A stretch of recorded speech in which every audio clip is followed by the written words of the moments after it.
Analisis gerak olahraga. Yang pertama, lari gawang.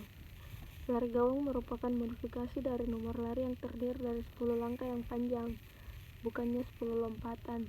Tujuannya adalah mengangkat titik berat badan secukupnya untuk melewati gawang, meletakkan kembali kaki yang melangkah ke tanah secepat mungkin untuk memulai lagi gerak-gerak melangkah secara teratur.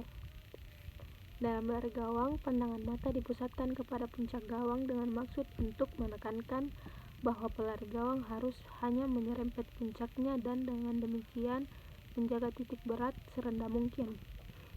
Untuk melatih lari gawang, praktik selama masa belajar permulaan dapat dimodifikasi.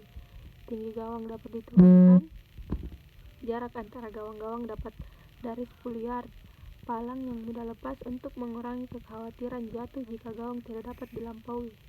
Pada permulaan pelari, boleh menabrak palang sampai langkahnya dipahami.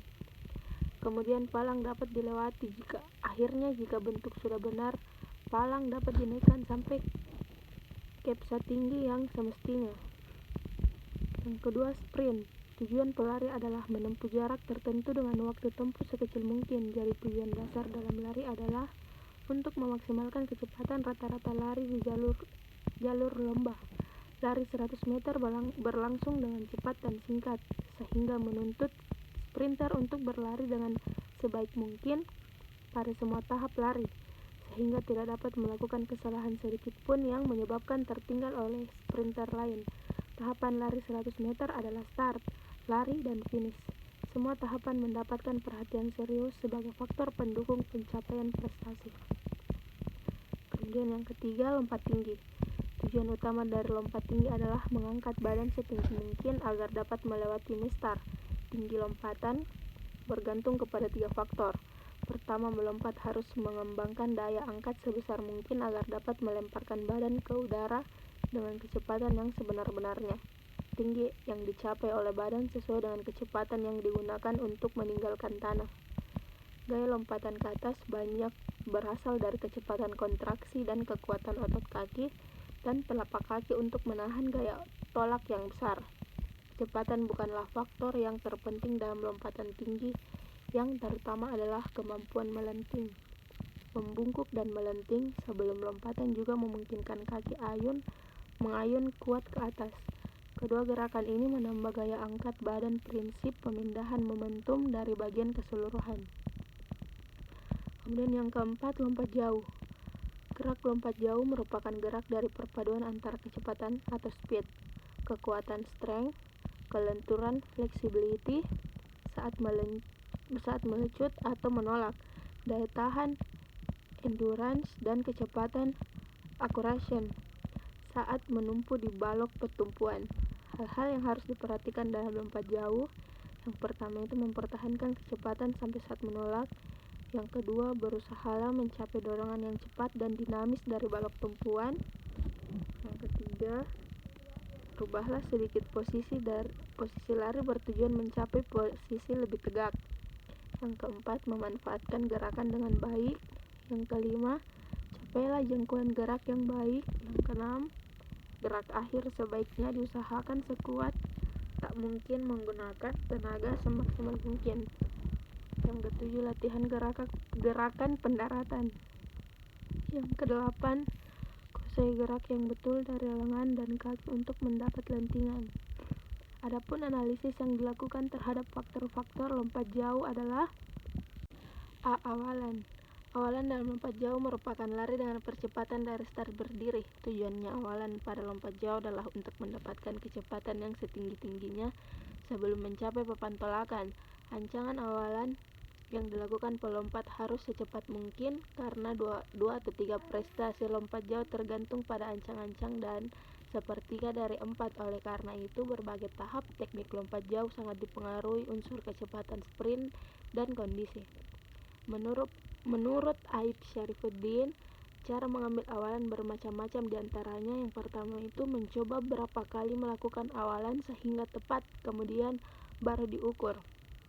Yang kedua, beberapa kali lari dengan balok tolakan ke tempat di mana akan memulai awalan. Yang ketiga, gabungan dari kedua cara tersebut.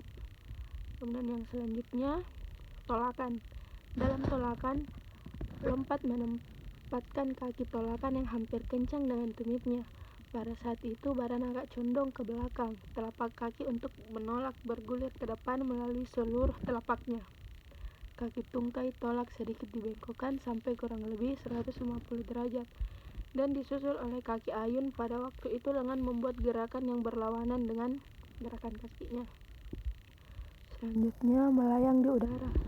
Menurut Bolesteros bahwa untuk membantu tolakan ke atas, lengan harus diayunkan ke atas dan kaki yang melangkah diayun setinggi mungkin, di mana kaki tumpu harus ditekuk.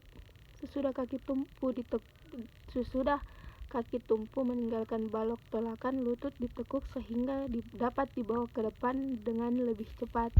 Kemudian pelompat menurunkan kaki ayun, kaki ayam, sampai bagian atas dan bawahnya membentuk sudut 90 derajat.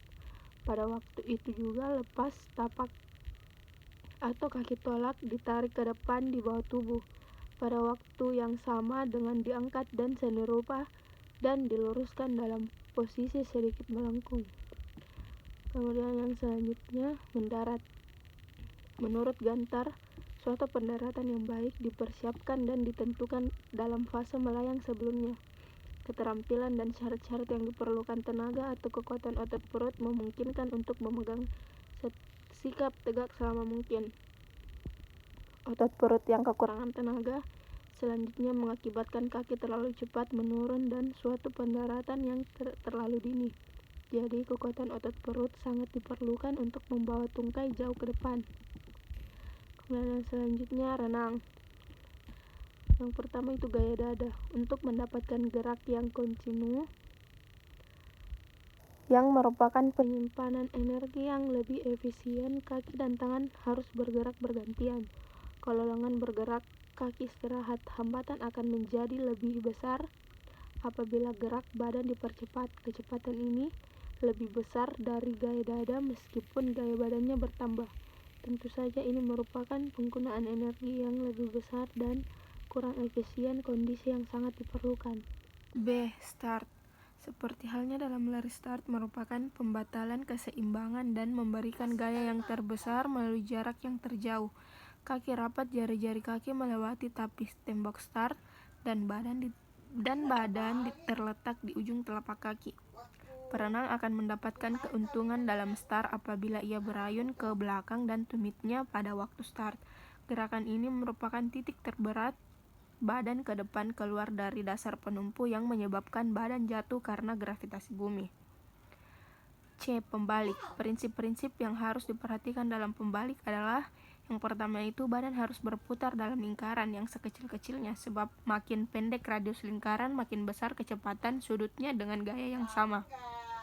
Kedua itu tolakan harus dilakukan dengan lutut ditekuk sesuai dengan kekuatan otot kaki. Oleh karena itu tolakan jarang sekali dimulai dengan panggul pada dinding. Tekukan lutut jarang melebihi 90 derajat. Yang ketiga, tolakan harus dilakukan dalam arah horizontal agar gaya-gayanya menjadi paling efektif. Yang keempat, kepala harus di antara kedua dengan untuk mengurangi hambatan dan menambah jarak tolakan. Selanjutnya senam. Aktivitas keseimbangan. Hal yang sangat penting dalam aktivitas keseimbangan adalah memelihara titik berat badan tetap jatuh dalam dasar penumpu. Jika hal ini dilakukan, tidak ada momen gaya yang memutar badan. Dasar penumpu harus dibuat seluas mungkin untuk meningkatkan stabilitas badan. Hal ini dapat dilakukan dengan meregangkan tangan dalam handstand. Kemudian back roll. Sikap permulaan berdiri tegak dengan lutut-lutut kaku, kemudian badan dibungkukkan pada pinggang dan badan jatuh ke belakang. Keseimbangan dibatalkan sebelum pantat menyentuh bed atau badan diluruskan. Gerakan ini membantu meringankan gaya jatuh dengan menghasilkan gerakan mengguling. Penelusuran badan ini melemparkan titik berat ke belakang pantat atau keluar dari dasar penemunya. Gerakan ini membatalkan keseimbangan dan memberikan momentum untuk mengguling momen gaya yang sama. C. Neck spring. Neck spring ini dilakukan dengan penerapan prinsip bahwa momentum dari bagian memberikan momentum keseluruhan, kaki mengayun kuat ke depan. Gerakan ini membawa panggul ke atas dan kemudian kepala tekanan tangan membantu gerakan ini. Lutut-lutut ditekuk sehingga badan dapat mendarat pada tapak-tapak kaki. Titik terberat ada di belakang titik tumpu, karenanya momen gaya cenderung menarik badan ke belakang. D. Handspring. Dalam handspring, ayunan ke atas dari kaki belakang memberikan momentum kepada badan untuk berputar. Lutut-lutut ditekuk jadi memperpendek radius seputaran dan mempercepat putaran. Pada waktu titik berat melewati posisi vertikal, tangan-tangan mendorong. Reaksinya adalah mengangkat titik terberat, memberikan gaya lebih untuk berputar. Hukum Newton 3.